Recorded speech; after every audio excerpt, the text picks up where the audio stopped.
Hi everyone and welcome back to my channel Astrology Dome, and today I'm going to talk to you about the solar eclipse that we're having on April 30th at 10 degrees and 28 minutes of the sign Taurus. Now this is the first solar eclipse in Taurus. We already started the eclipses in the Taurus Scorpio axis, and we're going to have that for a year and a half.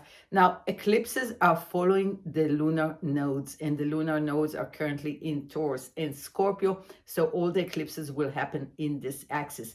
In a nutshell, this axis is all about what I have and what you have, and how do we put this together. It's about self-worth and what do we consider valuable in our life. But let's investigate deeply what this solar eclipse is bringing to us. Now, the effects of a solar eclipse or any eclipse can last between 3 to 6 months.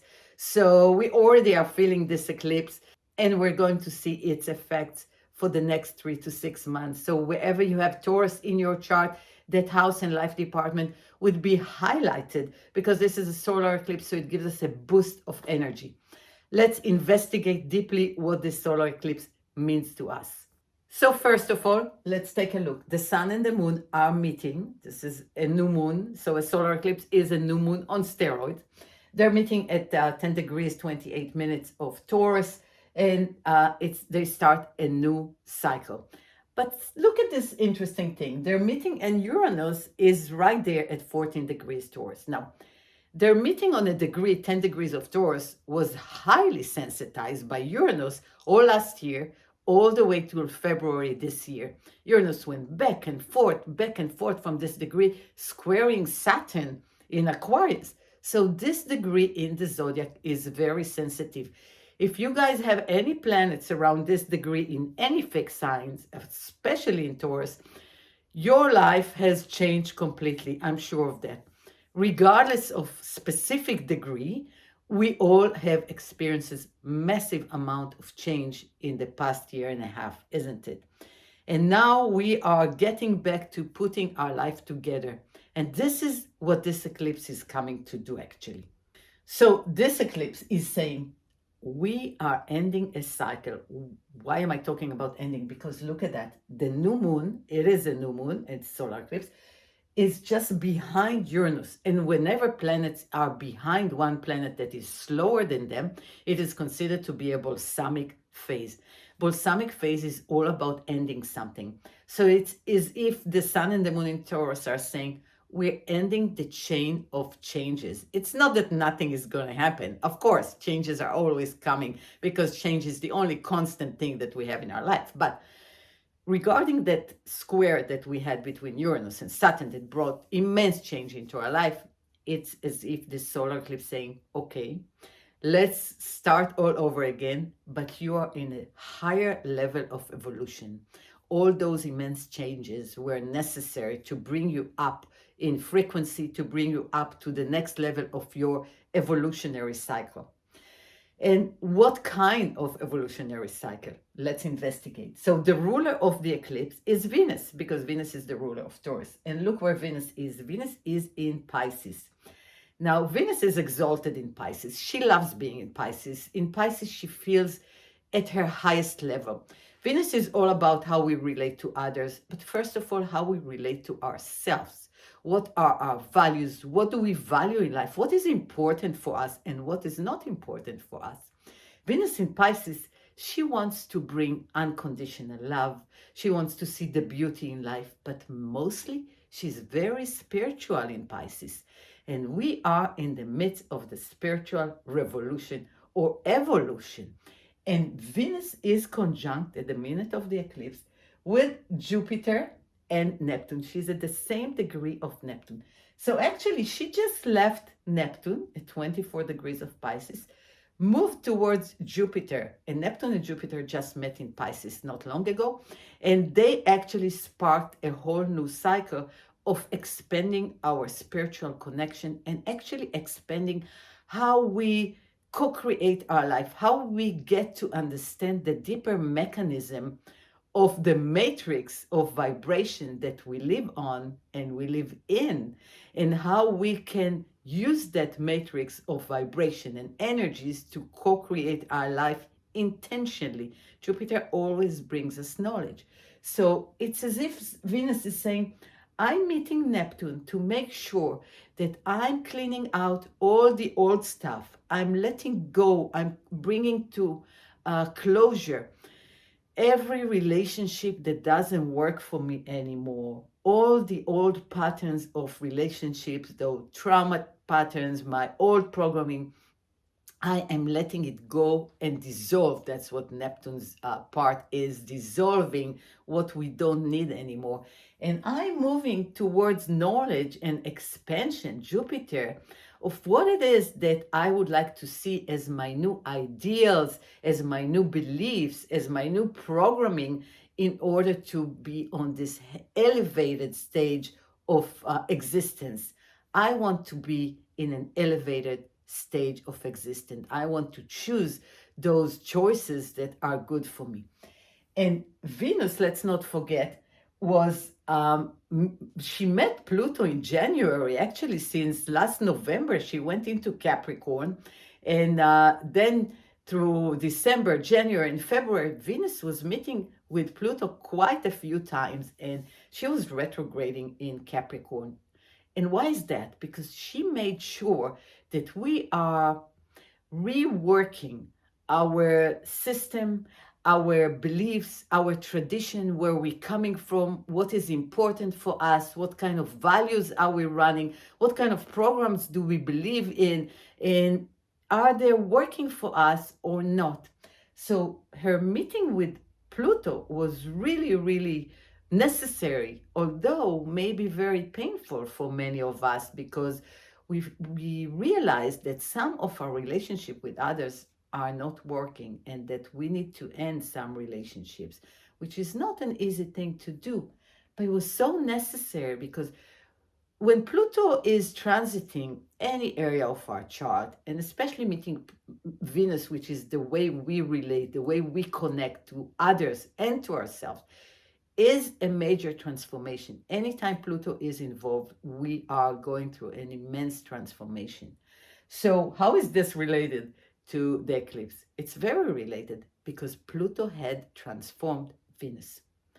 Venus itself, as a power, as a drive, the drive to connect, the drive to be in relationship with ourselves and with others, and we're constantly in relationship with everything around us, had been transformed by Pluto, had been elevated to come from a place of love and maybe come from a place of understanding that we are all connected, and this connectedness means that anything we do affects others and anything others do affect us.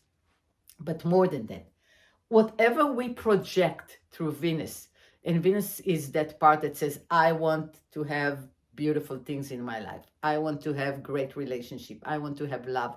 I want to be feeling secure. I want to have security. I want to have the beautiful things of life and enjoy. She's the ruler of Taurus. Taurus is all about enjoying the physical love, the physical senses, the physical existence in reality, enjoying good food, enjoying the beautiful things, enjoying nature, our natural rhythm and connectedness with the earth.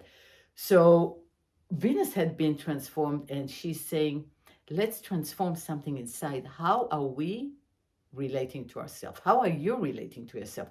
What are the habits that are supporting you in your life? And are you taking care of your body? Are you? And in what way are you taking care of your body? Because your body is your temple, your body is your home. And that's what Taurus is all about. Realizing that we are here and now, being present in our bodies, being present in that place that gives us that immense experiences and pleasure to experience life. So Venus is asking, what are you eating? Are you doing sports? Are you having toxic relationship or beautiful relationship that support you?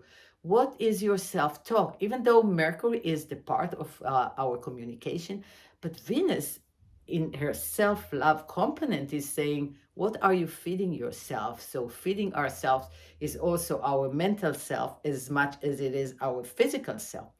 So Venus in Pisces is saying, maybe it's time to let go of all those patterns that are negative, maybe patterns of abusing yourself, of addictions, of depriving yourself from anything, maybe it's time to end that cycle. This belongs to the old world, to old programming.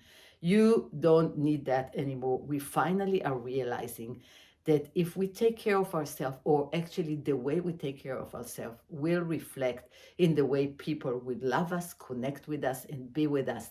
So the world is an echo machine, I like to say, right? Whatever we put out there is coming back at us. So I feel that all this Pisces energy is giving us the opportunity to step up and elevate our vibration and to come from a really more connected place to our spiritual self, to our soul, to the spirit, to our purpose on this earth for enjoyment. None of us wants to be in pain, and we are willing to let go of pain. So, what is valuable for you? The other thing I want to point out is that Saturn is at 24 degrees of Aquarius, squaring the nodes.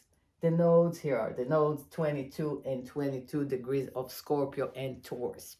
Now, the North Node is in Taurus, and this is the solar eclipse is a North Node eclipse. And it's really important because it is pointing the way where we're heading. A lunar eclipse is kind of cleaning the way. It is a South Nodal eclipse. So the North Node is in Taurus, saying, hey, connect to your natural self. This is the way. This is the way to connect to sustainability, and not just in a personal way, but also for us as a collective. Because what are we doing with our planet?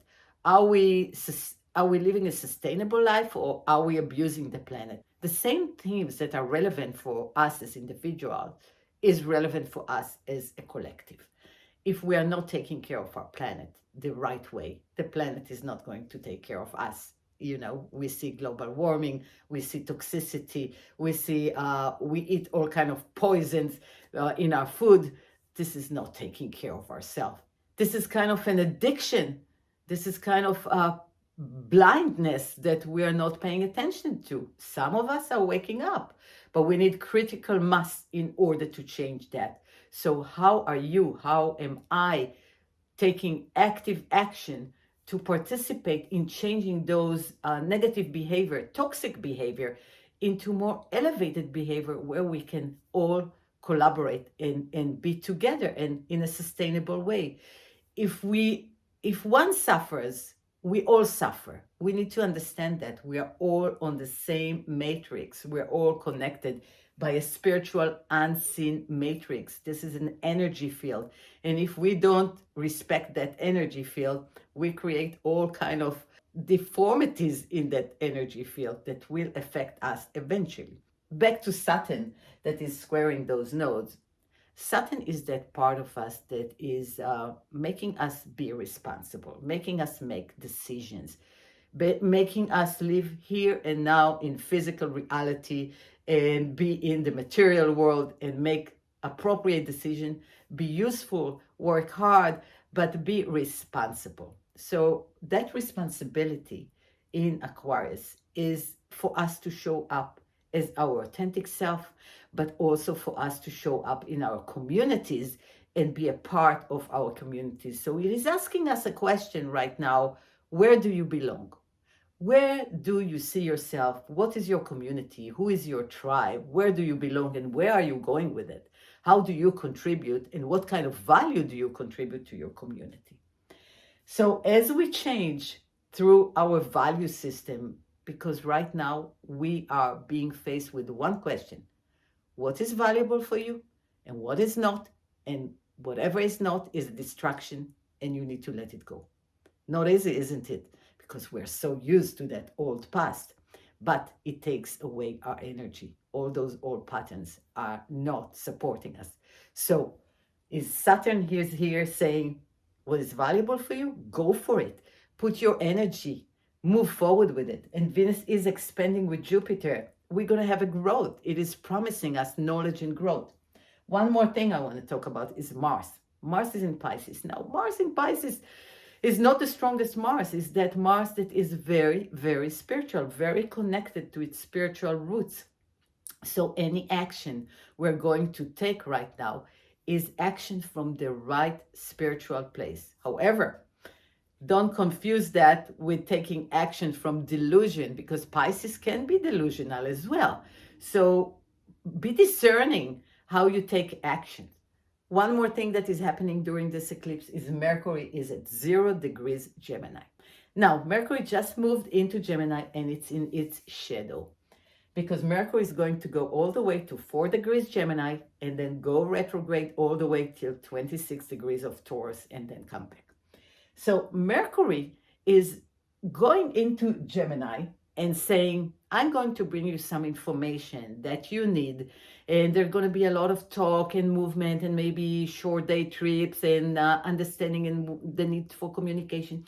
And Mercury will bring us some sort of information that we need in order to redefine our new security system, our new plan to move forward, and our new connection with ourselves in sustainable ways and loving ways. So it's going to bring that needed information. Then it's going to go retrograde into Taurus, exactly delivering that information that we need and moving back as we move forward.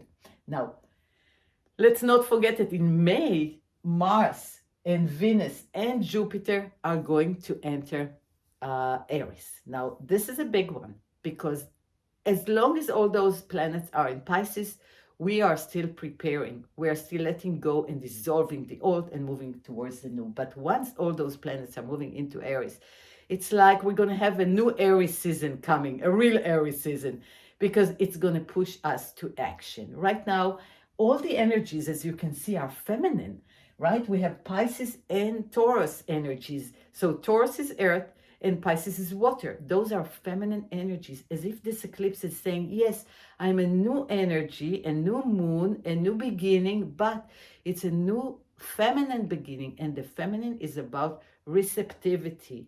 So it's how do we create space in our bodies and in our minds and in our emotional, in our heart? How do we create space to allow all these beautiful changes and energies to come in? We are learning allowance. We are learning femininity. The feminine does not work in a yang way, in a male masculine way. That's Mars, right? It moves in a very powerful, forceful way. That's the yang, the fire and the air element. The feminine works by receiving, by opening up, by allowing connection, higher connection to higher realms, and just receiving. And as we learn co-creation mechanism and methods, we learn that it comes from the feminine to allow things to come. So I feel that this eclipse is really about allowing ourselves this opening and openness, and that opening of our vessel. We are a vessel. We can contain energies, and allowing ourselves to be in that space of receiving, not standing in our way, just allowing to accept and be in a receptive mode, which is a loving mode. So I think this is it in a nutshell. This is the eclipse, and it's going to be a great eclipse. Take advantage of this eclipse by teaching yourself to love yourself in a higher way, to love yourself and accept yourself on all your imperfections, because you're just perfect as you are. You don't need to be that or that in order to be loved. You are loved the way you are. You are who you are. It's about self-acceptance of the highest form. That's it. I hope you like this video. The way you can support me is obviously like this video and subscribe to my channel. I would love to see you here. Enjoy the eclipse. Pay attention where it is in your chart. What is it highlighting for you? And as always, become the best version of yourself today and every day on your evolutionary journey. I will see you next time.